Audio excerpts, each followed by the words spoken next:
गोपाळांनो, चोरीला जाताना असं गावठाणाचं घर बघायचं नाही, असं तुटक पाटीकडचं घर पाहुनी एकांताचं. गोपाळांनो, चोरीचा सगळ्यात महत्वाचा नियम, चोरी करायला त्याच घरात जायचं ज्या घरात माल नवविधान नवनीताचे. नाही तर जाताल इंदिरा आवास मध्ये, तिथं अन्न सुरक्षेच्या गावाशिवाय काही भेटायचं नाही. गोपाळांनो, चोरीचे नियम लक्षात आले का?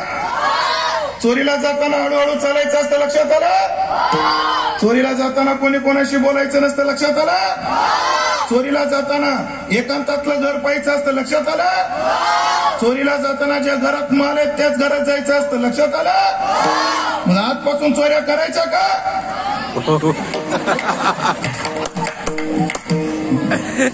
निम्म्याच्या वर नाही म्हणले, बाकीचे गप्प बसले. लोक विचारते वारकरी शिक्षण संस्थेत घालून पोरांचा काय फायदा होतो. एक सांगू मंडळी, वारकरी शिक्षण संस्थेत ते सगळेच पोरं कृष्णा महाराज माऊली सारखे पकवायचे म्हणून प्रसिद्ध होणार नाही. सगळेच पोरं सुरेगावकर